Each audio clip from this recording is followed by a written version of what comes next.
आता मी तुम्हाला एक काही अनमोल ट्रिक देतो. बरं, हे ट्रिक्स मला वाटतं बऱ्याच जणांना माहित असेल किंवा नसेल याची मला आयडिया नाही, पण समजून घ्या माहित असेल तर चांगलीच गोष्ट आहे, आणि माहित जर नसेल तर प्लीज लक्ष करू ऐकायचं. कारण ही जी ट्रिक्स आहे या ट्रिक्समुळे तुमचं जे कॅल्क्युलेशन आहे, तुमचा जो वर्ग काढण्याची ट्रिक आहे, किंवा स्पर्धा परीक्षेची जेव्हा तुम्ही तयारी करा तेव्हा ही ट्रिक्स तुम्हाला खूप इम्पॉर्टंट असणार आहे.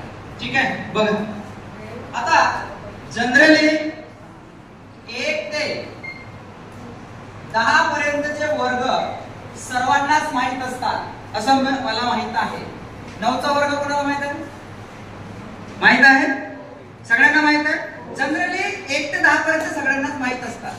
फक्त 11चा नंतर थोडा प्रॉब्लेम येतो, हार्टबीट्स पाळावं लागतात. आलं लक्षात? कारण आता एखाद्याला विचारलं की सांगा 17चा वर्ग काय, तर थोड्या वेळ तो विचार करणार. बरं 17चा तर कसं पण काढणार, पण समझून घ्या 77 का स्क्वायर क्या है, अगर ये पूछा जाएगा तो नहीं बता पाएगा, उसको थोड़ा टाइम लगेगा. अगर यही बच्चा अगर कॉम्पिटिटिव एग्जामिनेशन तैयारी कर रहा है तो उसको 77 का कुछ नहीं लगेगा, वो तो 177 का भी निकाल देगा. बहुत ही रेयर बच्चे ऐसे होते हैं जिनको शॉर्ट ट्रिक्स पता होती है, और ऐसे कौन से बच्चे होते हैं जो स्पर्धा परीक्षा की तैयारी करते, कॉम्पिटिटिव की तैयारी करते, उन्हीं बच्चों को पता रहता है. तो एक बात जान लीजिएगा, अगर असे अंक ज्यांचा एंडिंग 0 असेल, म्हणजेच बघा 10, 20, 30 इन्फिनिटी मीन्स व्हॉट, अनंत. मग असे जे आकडे असतात, असे जे अंक असतात, तर त्यांचा वर्ग कसे काढतात बघा. जर समजून घ्या 1 0 असेल, म्हणजे आता समजून घ्या आपल्याला 10चा वर्ग जर काढायचा आहे, तर 10चा वर्ग तर जनरली पाठांतर सगळ्यांनाच आहे, पण एक ट्रिक सांगतोय बघा. जर सिंगल डिजिट असेल, शेवटी 1 0 जर असेल, तर त्याचा जेव्हा आपण वर्ग करू तर जेवढे इथं 0 असतील त्याचे दुप्पट 0 घ्यायचे. 1 असेल तर 2, 2 असतील तर 4, 3 असतील तर 6. आलं लक्षात? बघा 1 0 आहे, त्याचा आपण 2 0 घेतले की नाही, आणि आतल्या संख्येचा वर्ग घ्यायचा. 1 चा वर्ग 1, 10चा वर्ग 100 आला. आता आपण 20 चा घेऊ. 20 चा वर्ग 1 0 आहे, त्याचा काय घेऊ 2 0, आणि समोरच्या संख्येचा वर्ग 2 चा वर्ग, म्हणजे 20 चा वर्ग किती झाला. अशा प्रकारे समजून घ्या आपल्याला 50 चा वर्ग घ्यायचा आहे. मग 50 चा वर्ग घेताना आपण काय करू, 1 0 आहे, 2 0 घ्या, आणि 5 चा वर्ग 25. हे कोणाला माहित नव्हतं? कोणाला माहित नव्हतं म्हटलं मी, बाकी सगळ्यांना माहित होता. ठीक है, अब 70 का स्क्वायर क्या होगा मुझे बताइए आप. 70 का, वेरी गुड, 4900. समझ में आया? अब 500 का स्क्वायर क्या है? 25. Very good. 5 का स्क्वायर 25, और 2 अगर 0 तो कितने 0 आएंगे? 4. कितना इजी हो गया. अगर इसको हम स्क्वायर मतलब क्या, उसी संख्या को उसी संख्या से मल्टीप्लाई करना. 500 इंटू 500, तो ये हमारा इतना होगा. तो वो करते बैठेंगे क्या हम 500 इंटू 500, इतना किसके पास समय है? ये आपको सिलेबस में काम आएगा, लेकिन कॉम्पिटिटिव एग्जाम में नहीं काम आएगा भैया. वहां तो आपको सिर्फ 1 सेकंड के अंदर या 2-5 सेकंड के अंदर आपको आंसर देना पड़ता है. उतना टाइम नहीं रहता हमारे पास कि पूरा करते बैठे, पूरा स्टेप करते बैठे. 1000 का स्क्वायर अगर करना है तो कितना करोगे? 1000 का, 1000 का, तो 3 जो है, तो 3 के कितने हो जाएंगे? 6. 1 2 3 4 5 6, और यहाँ क्या आएगा? तो ये समझ में आया? एक ट्रिक हो गई.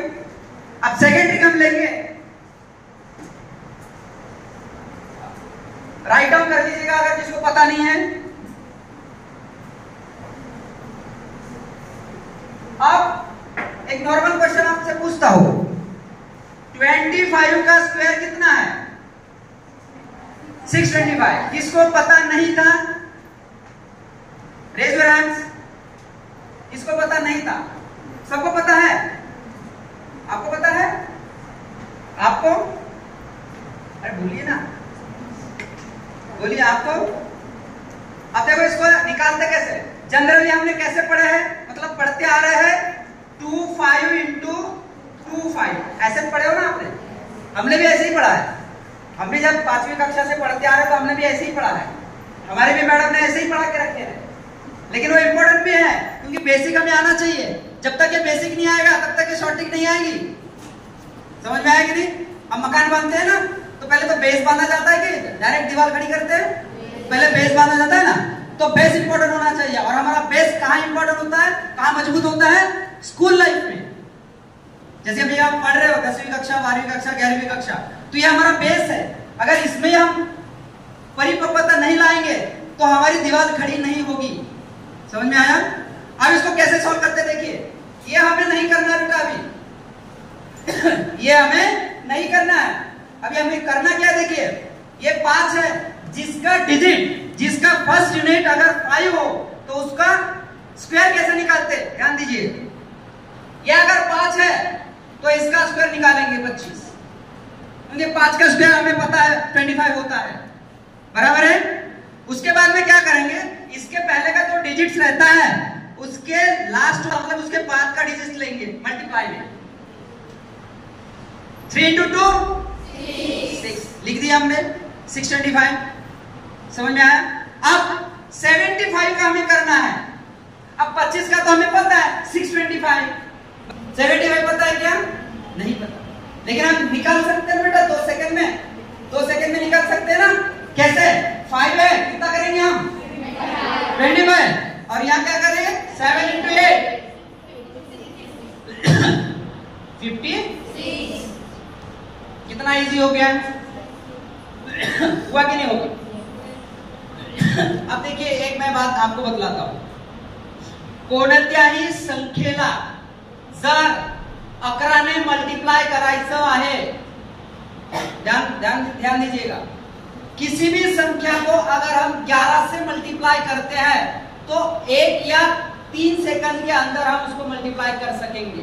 ध्यान में दीजिए इधर, अगर 12 इंटू 11 करना है, 12 इंटू 11 करना है तो आप कैसे करोगे? ऐसे करोगे ना, 12 इंटू 11 ऐसे करोगे ना। आपको एक